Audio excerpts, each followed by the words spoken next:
worrying one on this side is around Ibu Konate. And recent reports have got it there that from L'Équipe, we're hoping to reopen talks if that's true. It's an interesting one because people will say, given the money, others will say, well, he's not one of our elite players. He isn't in that bracket of Virgil, Salah, obviously. And where do you kind of see it with Konate? Because I want to get into this because I'm looking at a lot of things and I'm not seeing names to replace him. I don't like the idea of changing too much.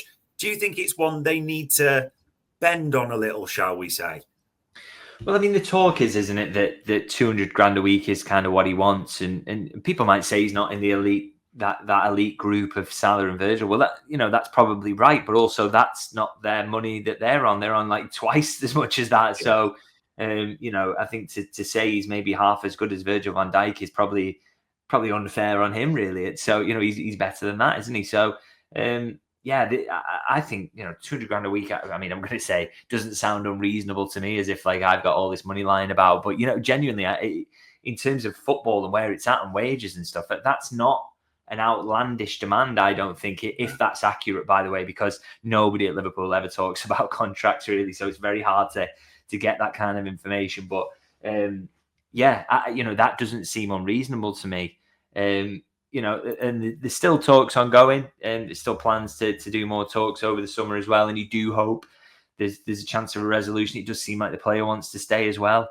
I do very much get that impression, but obviously he wants to stay on good terms as well, and he wants to get that pay rise, which I would say he has earned, particularly because of his availability this summer.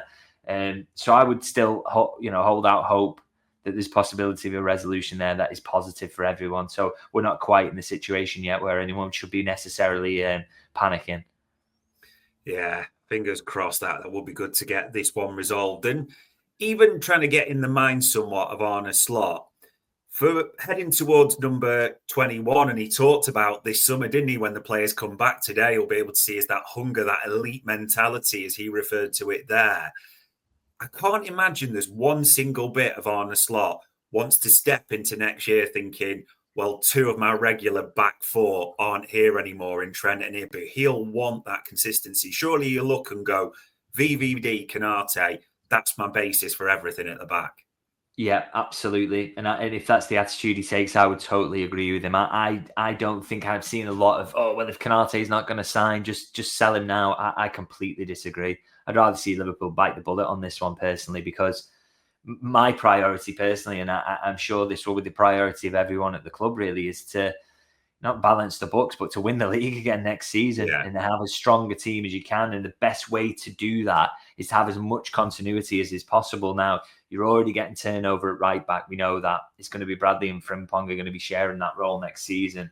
You're going to add a left back who will start the majority of games, I would suggest, fitness permitting. So you've two changes there to your back four.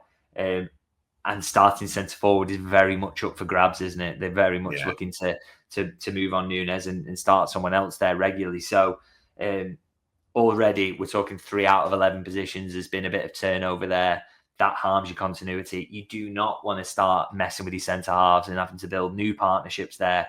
I just think it will be stupid to do that, really. So whether this gets resolved or not, and I still lean on the positive side of it getting resolved, they shouldn't be selling Konate for me, because it would harm the chances of defending the title. And I heard, talk about, if Konate goes, they can get Housen and things like that, and he can be there. But no way.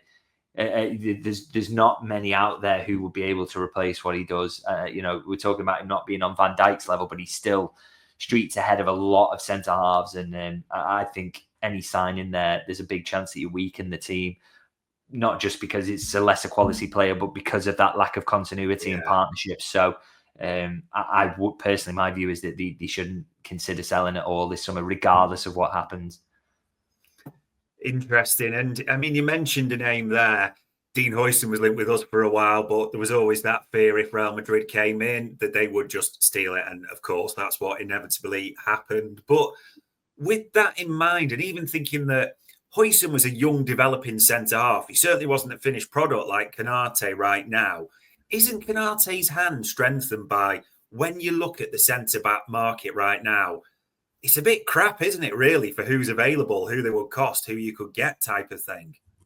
To be honest, I'm not a very good scout. I wouldn't really know, to be honest. Maybe there's no one kind of jumps to my mind who I think they definitely want to go, but also I'm just not very good at identifying those types of things. That's definitely not a strength of mine. But I think, he's got an argument to just say, look, I'm fit all the time now. Look at my numbers. Look how good I am. Compare me in the numbers to everybody else. I'm only 25. I'm going to get better, as centre halves tend to do, and I want to stay here and on fairly reasonable money, I would argue, compared to maybe other players in the league. So I just think the conditions are there for that to get sorted, and really hope that they do. Because I think he's making the argument that just pay me what I'm worth, and I think he is worth that, and so. I hope Liverpool would agree, and there's going to be a refocus on that in the summer in terms of the talks. So let's see what happens with it. But I hope a resolution, and still I would expect Liverpool to sign at centre half regardless. By the way, because I do expect Joe Gomez to go. Big question marks over Jarell Quansah as well. So there's going to be a spot opening up. So Liverpool are going to have to do something there anyway. It's interesting, and people throwing out other names there. Yanis saying Murillo, Branthwaite. There's so many different types, shall we say, of centre halves, because Huijsen very different to Konate. I'd almost call Konate is a monster at the back, isn't he? His progression's got better, his passing's got better, but that's not really why you've got him in the back line. And those players mentioned there are a bit different as well. If the worst comes and they do decide to sell Konate because he won't renew, or maybe even for the ones that are coming in, do you think they're looking at a type? I mean, if Konate comes out, do you think it's got to be another beast, aerial monster in the air, or do you think a bit differently? Yeah, I would think it has to be someone like that, to be honest. I think it's one of Liverpool's big strengths is that they've got those two there who basically win everything that comes into the box. And to go from that to something different would I would suggest would weaken you. And they probably need that dominance there as well, because they do end up carrying quite a lot of diminutive players. I mean, we've talked about previously kind of why it's difficult to get Elliott in the team because McAllister's there. Liverpool are not putting centre halves at fullback. They're using traditional fullbacks, so they tend to be smaller as well and not great aerially. So, what you do at centre forward role, maybe it is Wirtz and he's in the false nine, and all of a sudden you've just got this tiny team. So you need two big centre halves, and you've got to have that for me. So, I think if Konate were to suddenly go and they were to decide to sell or whatever this summer, or even that's the next summer, they have to sign someone who is aerially dominant for me to be the one, to be in there with Virgil and win headers, because there's just not enough of that in the team. And I think it's one area you could say that Liverpool can be got at. So don't make yourself any weaker there. Is it also, bizarrely, out of all the positions we have on the pitch for the final bit around this, it wouldn't massively surprise you if even a number went out and 2 and 3 centre halves arrived this summer, would it? Yeah, no, absolutely. I mean, the big decision Liverpool have got on that is the turnover element of it. So, do you sell Gomez and Quansah? Maybe not. Maybe you just ask for one of them to do one more season. Probably, I would argue that would be Quansah because he's the younger.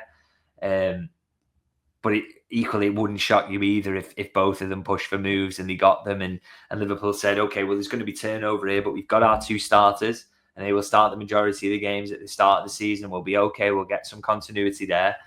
But then, 3 and 4 centre halves then becomes the two that come in and they can make two signings there. So it's absolutely fascinating, really, to see how that's going to play out. Very, very difficult to predict. But again, with Gomez, with Quansah, there's conditions there for both to leave. And so, what interest comes in, whether the bids are good enough, whether the players are happy to go, it is all massive part of that. But it's, that's another one of the areas where there's kind of great uncertainty, really. Yeah, we could really do with just nailing down that Ibu contract. It feels as important as many other things this summer. So we'll see what happens there.